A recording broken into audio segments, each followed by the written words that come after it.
yan. Mga kalola, yung mga alaga ko. O, tinan mo. Tinan mo itsura nila. Ayan, o, yung isa padila-dila pa. Yung isa naigana. O, ayan, naigana si puti. O, lalapit yun. Lalapit yan si Kevin. O. Kevin! Lapit na dyan. Gusto nila araw-araw maligo. Gusto nila paliguan sila. Ayan na si Erwin. Ayan o, dalawa.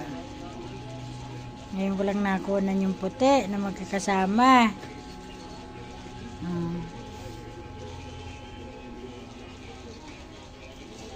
Yan si Linda.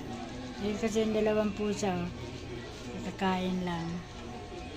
Ayan o, ayan o. Akala niya may pagkain pa yung plato ng dalawang pusa. O, ayan.